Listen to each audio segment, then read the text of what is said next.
Hi, welcome back. And this is the third part of Emily Durkheim. അപ്പൊ ഇനി നമുക്ക് നോക്കാനുള്ളത് mechanical solidarity എന്നുള്ള ആ ഒരു കോൺസെപ്റ്റ് ആണ് നമുക്ക് ഇനി നോക്കാനുള്ളത്.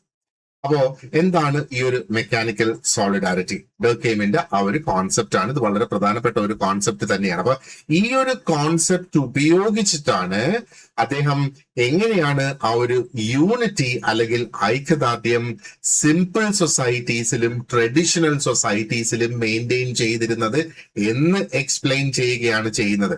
അതായത് സിമ്പിൾ സൊസൈറ്റീസ്, ട്രഡീഷണൽ ആയിട്ടുള്ള സൊസൈറ്റീസിൽ ആ ഒരു യൂണിറ്റി എങ്ങനെ മെയിൻറ്റെയിൻ ചെയ്തിരുന്നു, ആ യൂണിറ്റി മെയിൻറ്റെയിൻ ചെയ്തിരുന്നതിനുള്ള ആ ഒരു കോൺസെപ്റ്റ് ആണ് മെക്കാനിക്കൽ സോളിഡാരിറ്റി എന്ന് പറയുന്നത്. അപ്പോ അദ്ദേഹത്തിന് പ്രധാനമായിട്ട് ഇവിടെ അറിയേണ്ടിയിരുന്നത് what keeps people together in societies where modern institutions and complex specialisations are not yet strongly developed.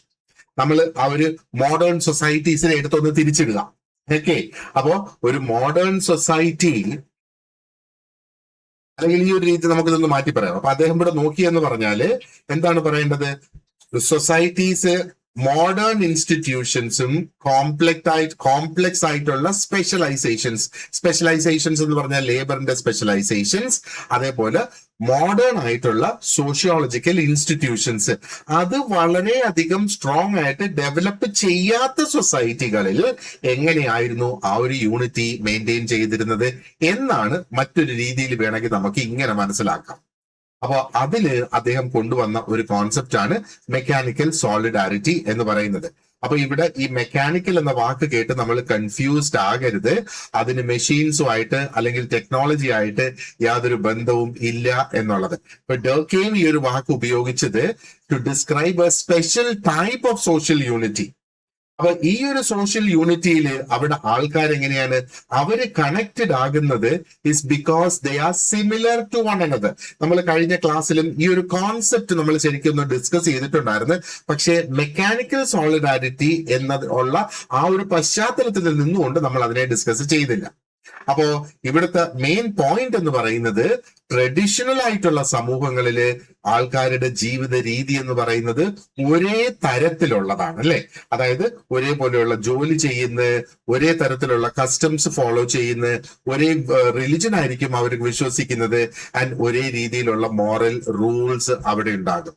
അപ്പൊ അവരുടെ ജീവിതങ്ങൾ ഇത്രയും അധികം സിമിലർ ആയതുകൊണ്ട് അവരുടെ സോഷ്യൽ ബോണ്ട് എന്ന് പറയുന്നത് ഈ സിമിലാരിറ്റിയെ അടിസ്ഥാനപ്പെടുത്തി വരുന്നത്. അവിടെയാണ് ആ ഒരു സോഷ്യൽ യൂണിറ്റി അവർക്ക് ഉണ്ടാകുന്നത്. അപ്പോ ഇതിന്റെ എക്സാമ്പിൾസ് ഒക്കെ കഴിഞ്ഞ ക്ലാസ്സിൽ നമ്മൾ ഡിസ്കസ് ചെയ്ത് ഉള്ളതാണ്, അല്ലെ? അപ്പൊ ഇവരുടെ ജീവിത രീതികളിലോ അവരുടെ ഓക്യുപ്പേഷനിലോ വലിയ വ്യത്യാസം ഒന്നും വരുന്നില്ല. അപ്പൊ സൊസൈറ്റി തന്നെ ഒരു യൂണിഫോം ആയിട്ടുള്ള ഒരു സൊസൈറ്റി ആയിട്ട് മുമ്പോട്ട് കൊണ്ടുപോകുന്നു. അവിടെ ഒരു സെയിംനെസ് നിലനിൽക്കുന്നു. അപ്പൊ ഇങ്ങനെയുള്ള സൊസൈറ്റിയില് വളരെ സ്ട്രോങ് ആയിട്ടുള്ള ഒരു കളക്റ്റീവ് കോൺഷ്യൻസ് ഉണ്ട് എന്നുള്ളതാണ് ഡർകെയിം പറയുന്നത്. അപ്പൊ ഈ ഒരു കളക്റ്റീവ് കോൺഷ്യൻസ് കൊണ്ട് ആ ഒരു ടേം കൊണ്ട് ഉദ്ദേശിക്കുന്ന എന്താണ്? Common believes, common values and moral feelings of the society are very powerful. അതാണ് അതുകൊണ്ട് അദ്ദേഹം ഉദ്ദേശിക്കുന്നത്, അല്ലെ? അപ്പൊ ഇവിടുത്തെ ആൾക്കാര് they do not think of themselves as separate individuals. അവര് ഓരോ ഇൻഡിവിജ്വൽ ആയിട്ട് അവരെ കാണുന്നില്ല. അവര് ഇൻഡിവിജ്വലിസം അവരിൽ കുറവാണ് എന്ന് വേണമെങ്കിൽ നമുക്ക് പറയാം. അവരെപ്പോഴും അവരെ ഐഡന്റിഫൈ ചെയ്യുന്നത് ആ ഒരു ഗ്രൂപ്പുമായിട്ട് കണക്ട് ചെയ്തുകൊണ്ടായിരിക്കും അവര് ഐഡന്റിഫൈ ചെയ്യുന്നത്. അപ്പൊ ഇവിടെ ഒരു കാര്യം നമ്മൾ വളരെ പ്രത്യേകം ശ്രദ്ധിക്കുക. അപ്പൊ മെക്കാനിക്കൽ സോളിഡാരിറ്റി നിലനിൽക്കുന്ന ഒരു സമൂഹം, അല്ലെങ്കിൽ ഈ മെക്കാനിക്കൽ സോളിഡാരിറ്റിയെ അടിസ്ഥാനപ്പെടുത്തിയാണ് ഒരു സൊസൈറ്റിയിൽ നിലനിൽക്കുന്നതെങ്കിൽ അവിടുത്തെ ഇൻഡിവിജ്വൽ എന്ന് പറയുന്നത് ഹൈലി ഇൻഡിപെൻഡന്റ് അല്ല.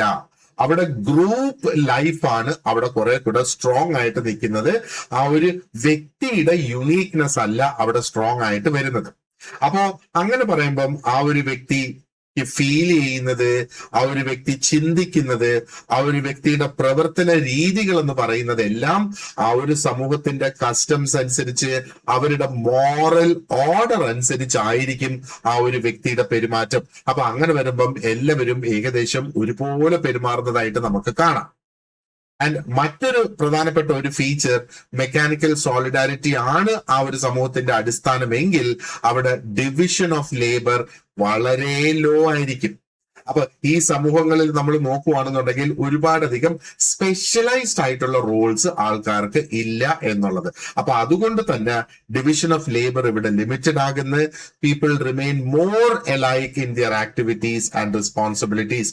അവരുടെ പ്രവൃത്തികളിലും അവരുടെ ഉത്തരവാദിത്വങ്ങളിലും എല്ലാം എല്ലാവർക്കും ഏകദേശം ഒരേപോലെയുള്ള ഒരു ഒരു ഒരു ഒരു പങ്ക് വഹിക്കാനായിട്ടുണ്ട് എന്നുള്ളത്. അപ്പോ ഈ ഒരു മെക്കാനിക്കൽ സോളിഡാരിറ്റിയെ അദ്ദേഹം ഒരു റിപ്രസീവ് ലോ എന്ന കോൺസെപ്റ്റുമായിട്ടും അവിടെ കണക്ട് ചെയ്യുന്നു എന്നുള്ളതാണ്. അപ്പോ എന്താണ് ഈ ഒരു റിപ്രസീവ് ലോ എന്ന് പറയുന്നത്? അപ്പോ ഒരു കാര്യം, അല്ലെങ്കിൽ എന്തുകൊണ്ടത് ചെയ്തു എന്ന് ചോദിക്കുകയാണെന്നുണ്ടെങ്കിൽ, ഒരു സൊസൈറ്റി കോമൺ ബിലീഫ്സിനെ അടിസ്ഥാനപ്പെടുത്തി ഒരു ഒരു ഒരു ഒരു ഒരു യൂണിറ്റി, അതായത് അവരുടെ ആ ഒരു കോമൺ ബിലീഫിനെ അടിസ്ഥാനപ്പെടുത്തിയിട്ടുള്ള ഒരു യൂണിറ്റി നിലനിൽക്കുന്ന ഒരു സൊസൈറ്റി ആണെങ്കിൽ എന്തെങ്കിലും തരത്തിലുള്ള ആ ഒരു വയലേഷൻ, അതായത് എന്തെങ്കിലും തരത്തിലുള്ള ഒരു വയലേഷൻ ഓഫ് ബിലീഫ് അവിടെ വരികയാണെങ്കിൽ അതിനെ അവരുടെ ആ ഒരു കംപ്ലീറ്റ് മോറൽ ഓർഡറിലുള്ള ഒരു അറ്റാക്ക് ആയിട്ട് അതിനെ കണക്കാക്കുന്നത്. അതാണ് ഈ ഒരു റിപ്രസീവ് ലോ എന്ന ഒരു കോൺസെപ്റ്റ് പറയുന്നത്. അപ്പൊ ഇവിടെ ഒരു ക്രൈം സംഭവിച്ചാല് അതിനെ ഒരു harm done to one person, മറ്റൊരു വ്യക്തിക്കെതിരെ ഉള്ള ഒരു ഒരു ഒരു ഒരു കുറ്റകൃത്യമായിട്ട് മാത്രമല്ല അതിനെ അവിടെ കണക്കാക്കുന്നത്, അതിനെ ആ ഒരു സമൂഹത്തിനോട് ചെയ്തിരിക്കുന്ന ഒരു കുറ്റകൃത്യം എന്ന നിലയിലാണ് അതിനെ അവിടെ കണക്കാക്കാൻ പോകുന്നത്. അതുകൊണ്ട് തന്നെയാണ് ഇത്തരം സൊസൈറ്റീസിലെ പണിഷ്മെന്റ് എന്ന് പറയുന്നത് വളരെ സിവിയർ ആയിരിക്കാം, വളരെയധികം റിപ്രസീവ് ആയിട്ടുള്ള പണിഷ്മെന്റ്സ് ആയിരിക്കാം എന്നുള്ളത്. അപ്പൊ കാരണം ഇവരുടെ ഉദ്ദേശം എന്ന് പറയുന്നത് ആ ഒരു കുറ്റം ചെയ്ത വ്യക്തിയെ നേർവഴിക്ക് കൊണ്ടുവരിക എന്നുള്ളതല്ല, നേരെ മറിച്ച് ആ ഒരു കളക്റ്റീവ് കോൺഷ്യൻസിനെ ഡിഫെൻഡ് ചെയ്യുക എന്നുള്ളതാണ്. എന്നിട്ട് അവരുടെ ആ ഒരു സോഷ്യൽ വാല്യൂസ് അത് വളരെയധികം ഉയർത്തിപ്പിടിക്കേണ്ടതാണ്, വളരെയധികം സേക്രഡ് ആയിട്ടുള്ളതാണ് എന്ന് ഉയർത്തി കാണിക്കുന്നതിന് വേണ്ടിയിട്ടാണ് അത്തരം സ്ട്രോങ് ആയിട്ടുള്ള പണിഷ്മെന്റ്സ് അവിടെ വരുന്നത്.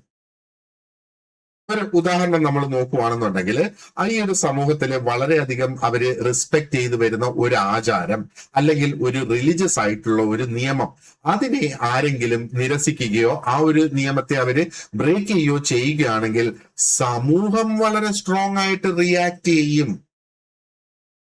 അപ്പൊ ഇവിടുത്തെ പണിഷ്മെന്റ് എന്ന് പറയുന്നത് ആ വ്യക്തിയെ കറക്റ്റ് ചെയ്യുന്നതിന് വേണ്ടിയിട്ടല്ല, പകരം ആ ഒരു സോഷ്യൽ ഓർഡർ നിലനിർത്തി കൊണ്ടുവരിക, ആ ഒരു സമൂഹത്തിന്റെ യൂണിറ്റിയെ പ്രൊട്ടക്ട് ചെയ്യുക. സമൂഹം എന്താ പറയേണ്ടത്, രണ്ടായി തിരിഞ്ഞ് രണ്ട് ചേരിയായി പോയി അവിടെ അടിപിടി അക്രമം ഉണ്ടാകുന്നതിനെ, അപ്പൊ സമൂഹത്തിനെ സംരക്ഷിക്കുക എന്നുള്ള ഉദ്ദേശത്താണ് ഇവിടെ ആ ഒരു പണിഷ്മെന്റ് വരിക.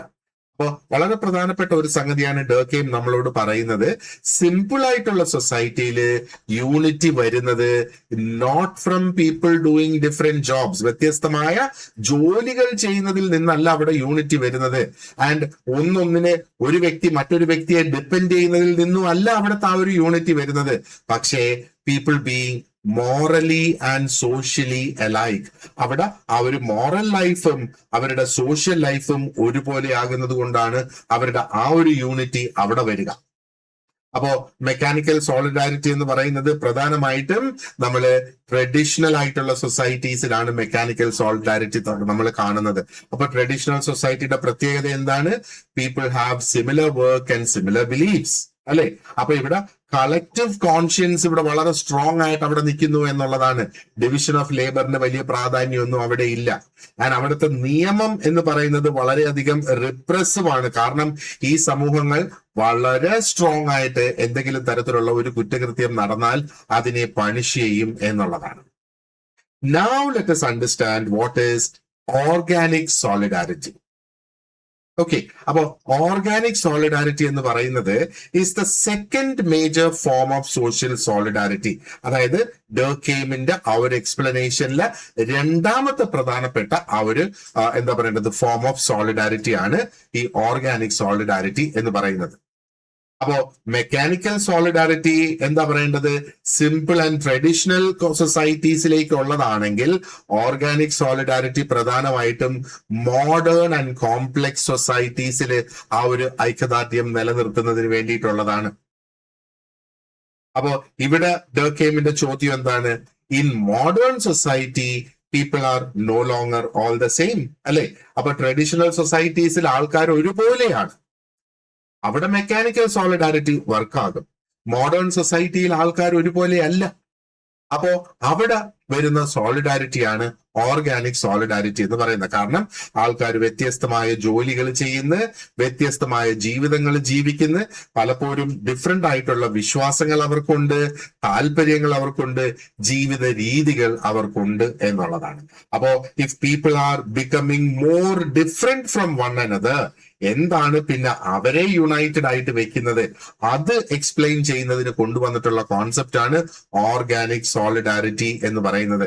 അപ്പൊ ഇവിടെ ഓർഗാനിക് എന്ന് പറയുമ്പം ആ ഒരു ബയോളജിയിലെ പ്ലാന്റ്സ് എന്ന ഓർഗാനിക് അല്ല നമ്മൾ ഇതിനെ കണക്കാക്കേണ്ടത്. ഡർക്കെയിം ഈ വാക്ക് ഉപയോഗിക്കുന്നത് സൊസൈറ്റീനെ ഒരു ലിവിങ് ഓർഗാനിസവുമായിട്ട് കമ്പയർ ചെയ്യാനാണ് ഡർക്കെയിം ഈ ഒരു വാക്ക് ഇവിടെ ഉപയോഗിച്ചിട്ടുള്ളത്. അതുകൊണ്ടാണ് ഓർഗാനിക് എന്ന വാക്ക് ഇവിടെ കൊണ്ടുവന്നിട്ടുള്ളത്. ഒരു ലിവിങ് ബോഡിയിൽ നമ്മൾ നോക്കുകയാണെന്നുണ്ടെങ്കിൽ എന്താണ്, നമ്മുടെ ശരീരത്തിലുള്ള പല ഓർഗൻസ് ഉണ്ട് അല്ലെ. ഈ പല ഓർഗൻസിനും വ്യത്യസ്തമായ ഫങ്ഷൻസ് ഉണ്ട്.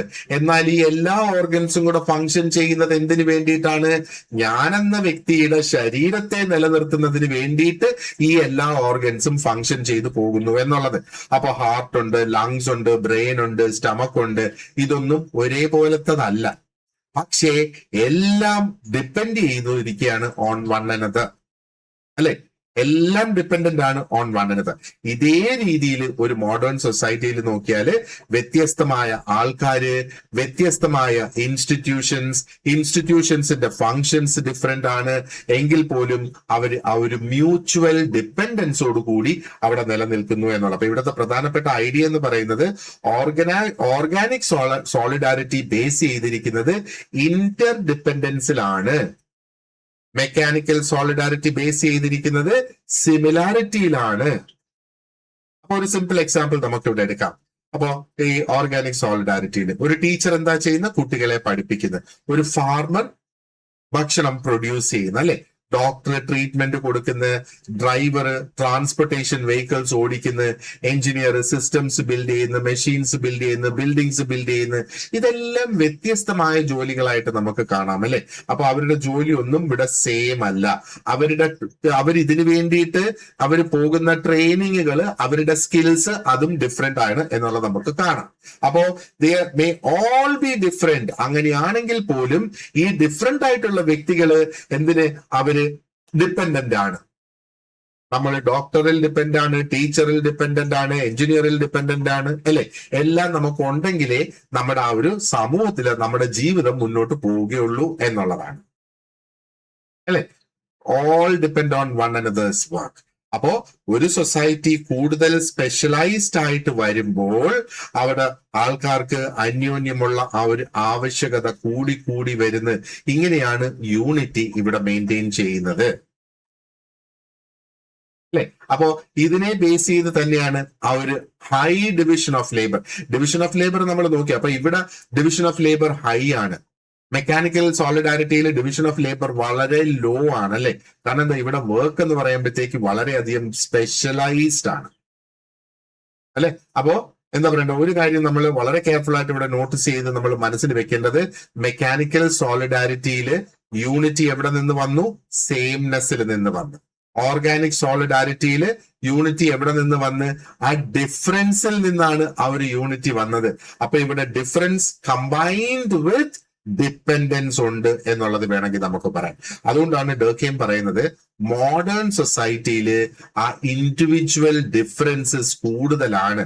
കാരണം എന്താ, people can have different professions, different life styles, opinions. പക്ഷേ എന്താ പറയേണ്ടത്, അവരുടെ ആ ഒരു ഇൻഡിവിജ്വാലിറ്റി അവിടെ സ്ട്രോങ് ആയി വരുന്നുണ്ട്. അപ്പൊ ഇവിടെ ആ ഒരു കളക്റ്റീവ് കോൺഷ്യൻസിൽ ഡിഫറെന്റ് അല്ല, എല്ലാവരും ഒരേപോലെ ചിന്തിക്കുന്നവരല്ല എന്നുള്ളതാണ്.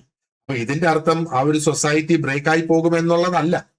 മെക്കാനിക്കൽ സോളിഡാരിറ്റിയിൽ കളക്റ്റീവ് കോൺഷ്യൻസ് ഇമ്പോർട്ടന്റ് ആണ്, ഇവിടെ കളക്റ്റീവ് കോൺഷ്യൻസ് ഇമ്പോർട്ടന്റ് അല്ല. അപ്പൊ ഡർക്കിയും പറയുന്നത് ഇത്രയും വ്യത്യസ്തമാണെങ്കിലും ആ ഒരു യൂണിറ്റി അല്ലെങ്കിൽ കൊഹഷൻ അവിടെ ഉണ്ട്.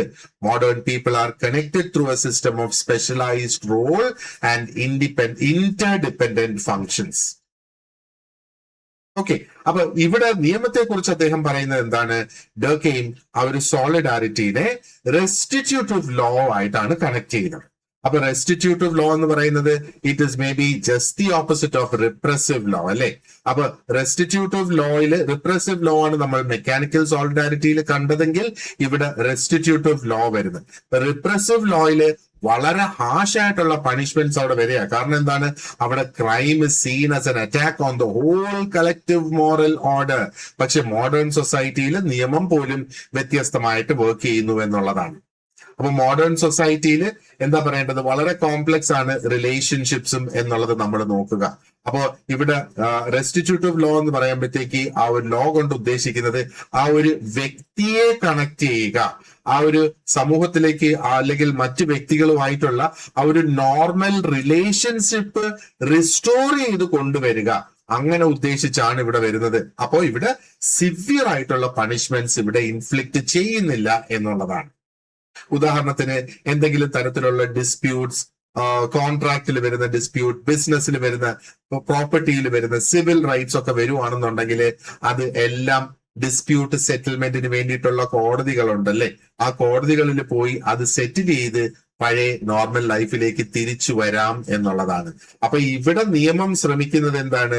ഒരു ബന്ധം, ഒരു റിലേഷൻഷിപ്പ് മോശമായാൽ അതിനെ റിപ്പയർ ചെയ്യാനായിട്ട് ശ്രമിക്കുന്നത്, അവകാശങ്ങൾ റിസ്റ്റോർ ചെയ്ത് കൊണ്ടുവരാനായിട്ട് ശ്രമിക്കുന്നത് അല്ലെ. അതിന് എന്തെങ്കിലും തരത്തിലുള്ള ഒരു ഡാമേജ് മറ്റൊരു വ്യക്തിക്ക് ആരെങ്കിലും ഉണ്ടാക്കിയാൽ ആ ഡാമേജ് ക്രിയേറ്റ് ചെയ്ത വ്യക്തിയിൽ നിന്ന് ഒരു പക്ഷേ കോമ്പൻസേഷൻ അവിടെ കൊടുക്കുന്നത്. അതുകൊണ്ടാണ് ഇതിനെ റെസ്റ്റിറ്റ്യൂട്ടീവ് ലോ എന്ന് നമ്മൾ പറയുക. അപ്പോ ഈ എന്താ പറയേണ്ടത്? ഈ ഒരു മോഡേൺ സൊസൈറ്റിയിലുള്ള legal system reflects the type of solidarity. അവിടെ നമ്മൾ കാണുന്ന തരത്തിലുള്ള ആ ഒരു സോളിഡാരിറ്റി ഈ ഒരു ലീഗൽ സിസ്റ്റവും അത് എന്താ പറയണ്ടത് റിഫ്ലക്ട് ചെയ്യുന്നു എന്നുള്ളതാണ്. കാരണം എന്താണ്? സൊസൈറ്റി ഇവിടെ ബേസ് ചെയ്തിരിക്കുന്നത് ഇന്റർ ഡിപ്പെൻഡൻസ് എന്ന കോൺസെപ്റ്റ് അനുസരിച്ചാണ്. അപ്പൊ ഇവിടെ ലോ ശരിക്കും ശ്രമിക്കുന്നത് കുറെ കൂടെ അഡ്ജസ്റ്റ് ചെയ്ത് റിസ്റ്റോർ ചെയ്ത് ഹാർഷ് ആയിട്ടുള്ള പണിഷ്മെന്റ്സ് അവോയ്ഡ് ചെയ്യുക എന്നുള്ളതാണ്. മനസ്സിലായില്ലേ ഈ ഒരു കോൺസെപ്റ്റ്? ഓൾറൈറ്റ്, ഇനി അടുത്തത് നമുക്ക് തിയറി ഓഫ് സൂയിസൈഡ് ആണ് നമുക്ക് നോക്കാനുള്ളത്. അതേപോലെ ടൈപ്സ് ഓഫ് സൂയിസൈഡും ഒക്കെ നമുക്ക് ഡിസ്കസ് ചെയ്യേണ്ടതായിട്ടുണ്ട്. So we will try to do that in one lesson. So ഈ ഒരു ലെസൺ നമുക്ക് ഇവിടെ വൈൻഡ് അപ്പ് ചെയ്യാം. I will see you in the next class. So thank you very much for watching and you have an excellent day ahead. See you in the next class.